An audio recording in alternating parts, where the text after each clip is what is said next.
इस संपूर्ण घोटाले और प्रकरण में खाली हम सोचें कि सफेदपोश लोग ही खाली शामिल हैं, इसमें प्रशासनिक पदाधिकारी भी और अधिकारी भी शामिल हैं, मात्र पटवारी ही दोषी नहीं है।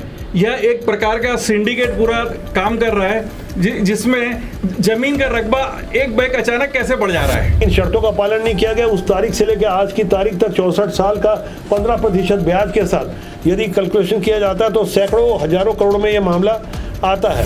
हम डंके की चोट पर इस बात को कह रहे हैं कि बहुत जल्द ही कार्रवाई होगी। अब मैं आपको और एक चौंकाने वाली जानकारी देने जा रहा हूं। नमस्कार, मैं पवन केसवानी, राष्ट्रबोध में आपका स्वागत है। जैसा कि पहले हमने बताया था कि आज 15 अगस्त यानी आज़ादी की 78वीं वर्षगांठ है।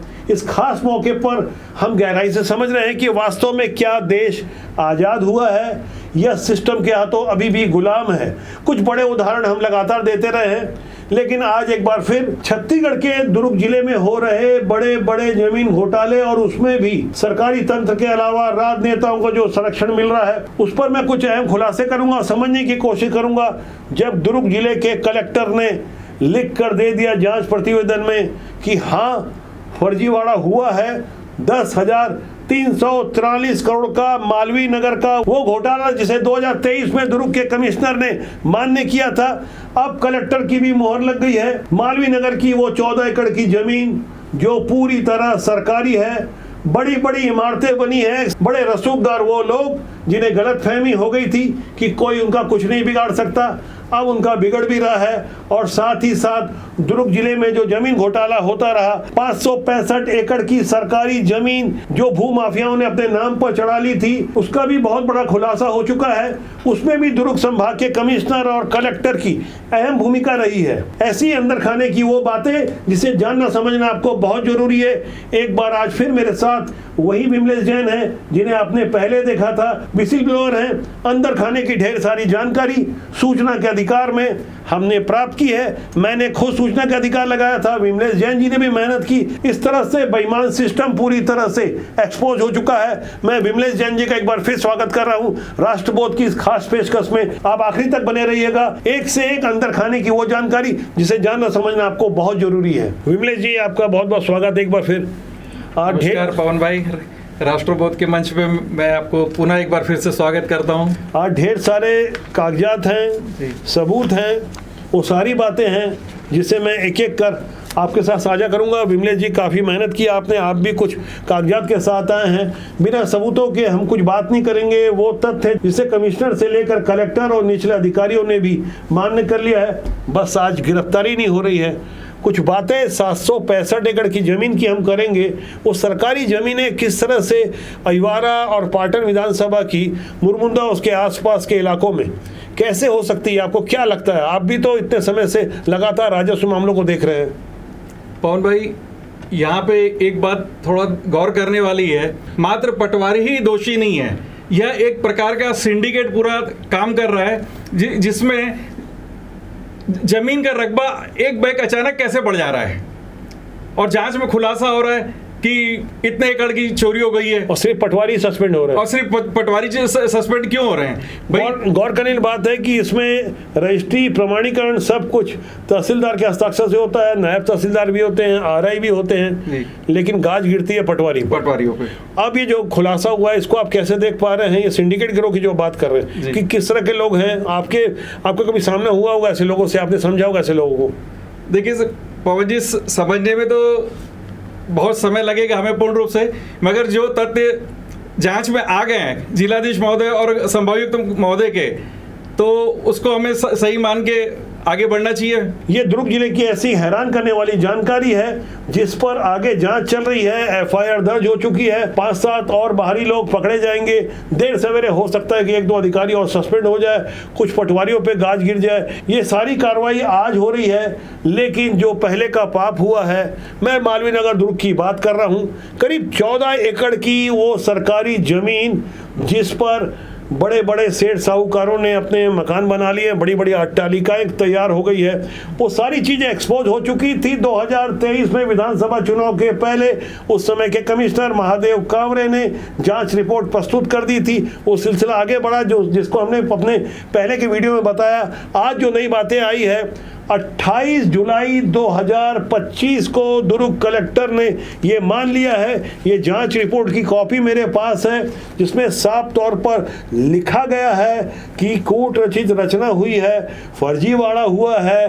बावजूद इसके आज 14 एकड़ की सरकारी जमीन जिसका राजस्व 10,345 करोड़ के लगभग होता है, वो रिकवरी तो दूर की बात है, जो फर्जीवाड़ा किया गया, फर्जी एनओसी के माध्यम से सरकारी जमीन को अपने रिकॉर्ड में डाला गया, ये मामला कुल मिला के वैसे ही लग रहा जैसे दुर्ग जिले की 765 एकड़ की सरकारी जमीन को निजी नामों पर डालकर धांधली और घोटाला किया गया। इसमें आपका क्या कहना है? जब कलेक्टर ने तो रिपोर्ट लिख दी, पहले कमिश्नर ने लिख दी थी, अब ये कार्रवाई आगे किस तरह देख रहे हैं, क्या एफआईआर होगी, इस बारे में कुछ बताएंगे? जी पवन जी, बिल्कुल बात जब हमने प्रदेश के गृह मंत्री श्री विजय शर्मा जी के नॉलेज में लाई, तब उन्होंने इस मुद्दे पे बहुत ही गंभीरता से, आपने खुद बात की थी? जी बिल्कुल, मैंने दुर्ग प्रवास पे उन्हें ज्ञापन भी दिया और इस मुद्दे की पूरी जांच की कॉपी भी सौंपी, एफआईआर करने का निवेदन भी किया। तब उन्होंने उसको सुन समझकर आगे जिलाधीश महोदय के समक्ष प्रस्तुत करवाया।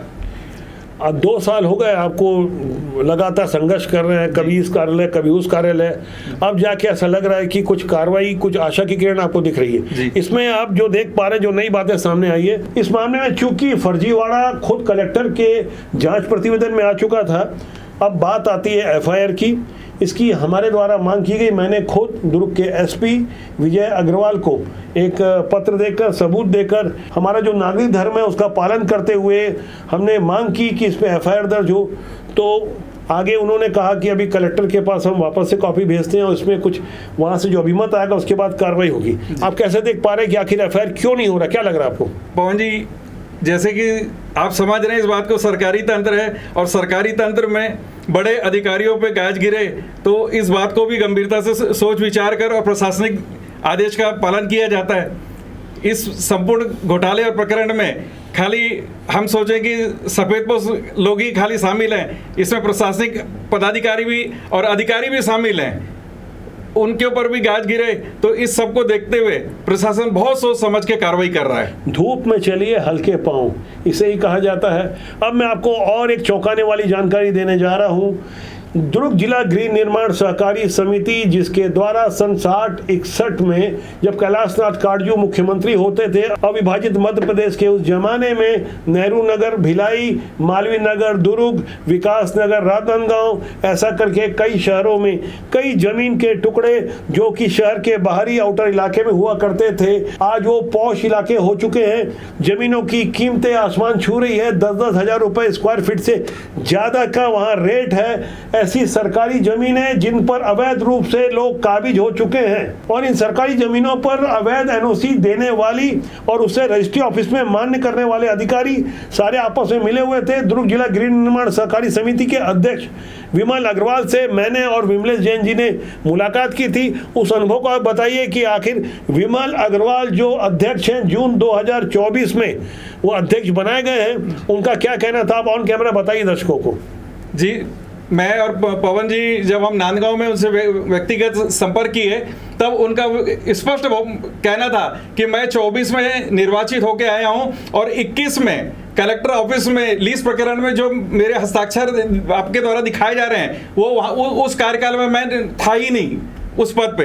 मैं आपको एक रोचक जानकारी को आगे बढ़ाते हुए बता रहा हूं कि 2021 के कुछ दस्तावेज सूचना के अधिकार में हमें मिले, जिसमें आज जो अध्यक्ष हैं विमल अग्रवाल, उनकी बाकायदा तस्वीरें लगी हुई, उनकी बाकायदा साइन थी। 2021 में जब वो अध्यक्ष नहीं थे तो भला शासन को वो पत्र कैसे दिया गया, और 2022 में किस तरह से उस समय की जो भूपेश बघेल की सरकार थी उससे साठगांठ करते हुए 10,343 करोड़ की जो लेनदारी मालवीय नगर की जमीन की निकलती है, जिसे खुद कमिश्नर ने अपनी रिपोर्ट में तैयार कर बताया था, उसे लेना तो दूर की बात, बल्कि दुर्ग जिला गृह निर्माण सहकारी समिति को संरक्षण दिया गया कि अवैध काम करते रहे, और विमल अग्रवाल जो कि अध्यक्ष नहीं थे वो साइन कर रहे थे, और वहां किसी मैनेजर का नाम आ रहा है नीरू सिंदूरे, इनके हस्ताक्षर से बहुत बड़ा खेला हुआ। बहुत सारी जानकारियां हमारे पास खुलकर सामने आ रही है, कुछ नए अपडेट्स आपने जो सुने अभी। इसके अलावा मैं आपको एक और हैरान करने वाली जानकारी देने जा रहा हूं, वो है भिलाई नगर के पॉश एरिया, नेहरू नगर का करीब 27 एकड़ का इलाका है, जहां दुर्ग जिला गृह निर्माण सहकारी समिति के द्वारा अवैध कब्जा करवा कर बड़े बड़े रईसों को ये जगह दी गई, वहाँ बड़ी बड़ी कोठियां तैयार है। कुछ तस्वीरें एक बार फिर मैं आपसे साझा कर रहा हूँ। जैसा कि आप ये पूरा इलाका देख सकते हैं, ये नेहरू नगर का पॉश एरिया है, लेकिन ये पूरी तरह अवैध है। चूंकि ये गरीबों की झोपड़ियां नहीं है, इसलिए इनके लिए दूसरे कानून चल रहे हैं। यहाँ भी हजारों करोड़ का घोटाला हुआ है। 65 साल से ये अवैध कब्जे में बैठे हुए लोग हैं। सरकारी जमीन पर ये जो पूरा फर्जीवाड़ा हो रहा है, दरअसल 1960-61 में जब वो जमीन आवंटित की गई थी, 30 साल के लिए लीज पर दी गई थी। उसके बाद लीज धारक दुर्ग जिला गृह निर्माण सहकारी समिति ने अपने उपपट्टा जारी किए। अब वहां रहने वाले लोग विमलेश जैन पर दबाव बना रहे हैं कि आप केस को वापस ले लीजिए। थोड़ा बताइए कि किस तरह के दबाव का आप सामना कर रहे हैं। जहां अभी आपने नेहरू नगर की बात की, बिल्कुल सत्य है। वहां पे भी दुर्ग मालवीय नगर की तरह ही सोसाइटी को 4.95 एकड़ जमीन स्वीकृत हुई थी, जिसमें वो भी 30 साल के लिए 30 साल के लिए मात्र हुई थी। और आज लगभग 64 साल हो गए। आज 64 साल कंप्लीट हो चुके हैं और इनके द्वारा एक भी बार उस जमीन का ना तो रिन्यूअल किया गया और ना ही भूभाटक प्रीमियम नगर निगम या दुर्ग के कोषालय में जमा किया गया है। जबकि पट्टे की पहली शर्त थी कि 6 महीने के भीतर ही प्रति एकड़ करीब 87,000 रुपए प्रव्याजी के साथ जमा किया जाए, लेकिन शर्तों का पालन नहीं किया गया। उस तारीख से लेकर आज की तारीख तक 64 साल का 15% ब्याज के साथ यदि कैलकुलेशन किया जाता है तो सैकड़ों हजारों करोड़ में यह मामला आता है। आप वो जानकारी दीजिए जिसे आप झेल रहे हैं अभी इस वक्त, किस तरह से आपके ऊपर दबाव आ रहा है। जी बिल्कुल सही कह रहे हैं। उस क्षेत्र में कुछ हमारे परिचित रिश्तेदार भी रहते हैं और कुछ पहचान के लोग हैं जिनका कहना है कि भाई इस मुद्दे पर आप अगर शांति रखें तो अच्छा है, मगर मैं एक भारत देश का नागरिक हूँ और मेरा अपना कर्तव्य बनता है कि मेरे राष्ट्र के साथ अगर कहीं भी 1 इंच का भी अगर हेरफेर होगा या कहीं भी गलत काम होगा तो मैं अपनी नैतिक जिम्मेदारी और कर्तव्य को निभाते हुए बिल्कुल आगे आऊंगा और ऐसे गलत कामों का विरोध करूंगा। आपको नहीं लगता कि आपकी रिश्तेदारी में फर्क आ जाएगा, संबंधों में फर्क आ जाएगा? मेरे लिए राष्ट्र प्रथम है, रिश्तेदारी बाद में है। गजब, मैं आपको सैल्यूट करता हूँ। आज जब पूरा देश आज़ादी के 78 साल की जो खुशियां मना रहा है, स्वतंत्रता दिवस का खास मौका है। ये 1-2 अकेले उदाहरण नहीं है। अभी मैंने अपने स्टूडियो से आपको पिछले ही दिनों रितेश जैन से एक बातचीत सुनवाई थी कि किस तरह से दुर्ग के रितेश जैन बता रहे थे कि उसके भाई रुपेश जैन के साथ बहुत बड़ी धोखाधड़ी हुई। खरसिया से लेकर राधनगांव की जो रेल लाइन जा रही है, दुर्ग से होकर जा रही है, लेकिन जमीनों के अधिग्रहण से पहले ही भू माफियाओं को जानकारी हो गई थी, या सही अर्थों में यह कहा जाए सिस्टम में बैठे लोगों ने पहले ही जानकारी दे दी और जब उसके बाद जब अधिसूचना भी जारी हो गई तब भी अपनी नौकरी की बिना परवाह किए 100 से 1.25 करोड़ का अतिरिक्त मुआवजा दिलाने के लिए नोटिफिकेशन जारी होने के बावजूद जमीन का नामांतरण किया गया। टुकड़ों में जमीन फुट में दे दी गई, मीटर की जमीन को। वो सारी बातें आपने पहले भी देखी। विमलेश जी, आप लगातार हमारे साथ बने हुए हैं। ढेर सारी वो जानकारी मालवीय नगर, नेहरू नगर या दुर्ग जिले के अन्य इलाकों में जो जमीनों का इतना बड़ा खेला हो रहा है, शासन खुद मान रहा है कि सिस्टम में बैठे हुए लोग बेईमान हैं, तभी तो ये कूट रचना वाली बात को लिखा गया है। कई पन्ने हैं इसके, ढेर सारी जानकारियां हैं। मैं एक एक कर वो सारे खुलासे आपके सामने आपके लिए कर रहा हूं कि किस तरह से एक जांच टीम बिठाई गई थी। उस जांच टीम में अपर कलेक्टर, तहसीलदार से लेकर पटवारी, आरआई और तमाम ऐसे जिम्मेदार अधिकारी थे जिनकी कलम से ये जांच हुई है और कलेक्टर कार्यालय से इस पर अब मुहर लग चुकी है, लेकिन एफआईआर अभी तक नहीं हुई है। क्या उम्मीद लगती है आपको, कब तक नहीं होगी? बकरे की अम्मा कब तक खैर मनाएगी, वो वाली बात हो गई है। खैर वाली बात तो सही है पवन जी, मगर कानून भी अपने दायरे में काम करता है। इस जन्म में नहीं सही, मगर